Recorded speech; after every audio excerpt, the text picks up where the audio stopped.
Today, the deliberative subjunctive. It's using verbs in the subjunctive mood to ask questions. And there are two basic kinds. Let's take a look at them. There are deliberative real subjunctives.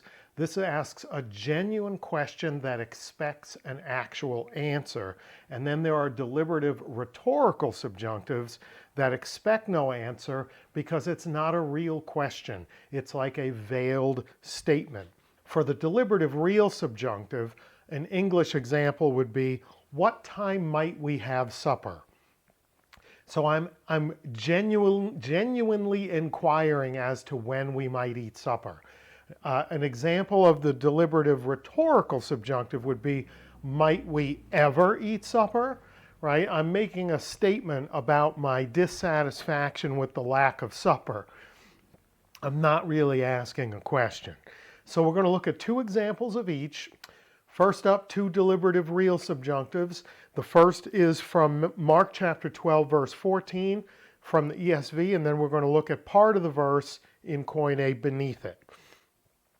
And they came and said to him, "Teacher, we know that you are true and do not care about anyone's opinion, for you are not swayed by appearances, but truly teach the way of God. Is it lawful to pay taxes to Caesar or not? Should we pay them or should we not?" So we get two questions here, but the first one uses an infinitive, not the subjunctive. So our example is in the second half of the two questions, but let's look at both of them. Existin dunai kainson kaisare esu. Let's stop there. Existin, is it lawful? Dunai, to give, there's our infinitive, to give or to pay. Kainson, this is like the poll tax. Kaisare, to Caesar. A or u, not. Is it lawful to pay the poll tax to Caesar or not? So that's our question in the infinitive. Now we get to our deliberative real subjunctive in the second part. Domain, a me domain. So domain is a verb in the subjunctive mood. Shall we give, or here, shall we pay, because it's a tax, it's not a gift, right? But it's from give. Shall we give or shall we not give? Should we give or should we not give?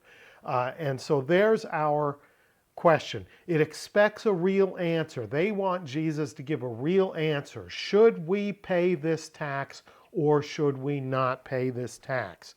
Let's move on and take a look at John chapter 18, verse 39. This is Pontius Pilate. But you have a custom that I should release one man for you at the Passover. So do you want me to release to you the King of the Jews? So the phrase in question here is, bouleste un. Bouleste is a great word. Bouleste here in the second person plural. Do you desire? Do you wish? Tell me what you want.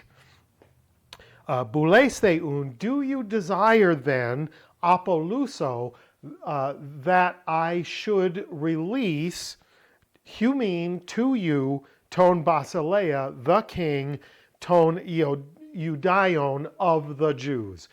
Do you desire that I should release to you the King of the Jews? It's a question expecting an answer. It is a deliberative, real subjunctive, right? Do you want me to release? And what is the subjunctive here? Should I release to you the King of the Jews? Let's move on and take a look at our deliberative rhetorical subjunctives. First up, a very powerful one, Romans chapter 6, verse 1. Many of you have this one committed to memory. What shall we say then? Are we to continue in sin that grace may abound? Meganoito, let it not even come into being. But here we go. Epimenomen, should we continue? There's our verb in the subjunctive. Should we continue?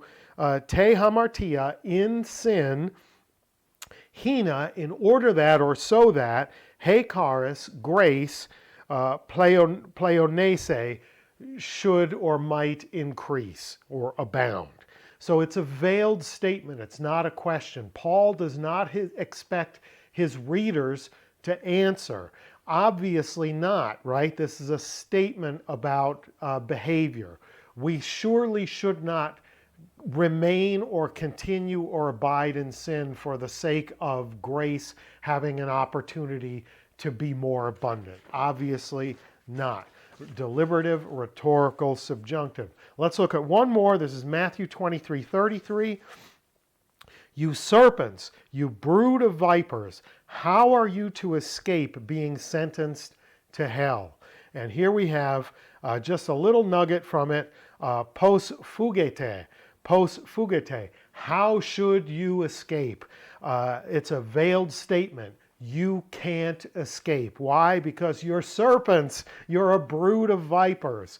You've made yourselves to be devil-like, Satan-like.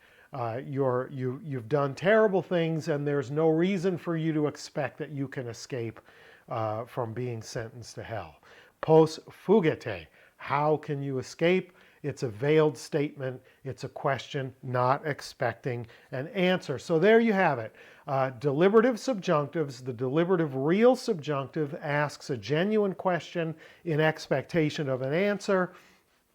And the deliberative rhetorical subjunctive is kind of making a veiled statement and does not expect an answer. There are tons of these in the New Testament. There are tons of these in use in English every single day.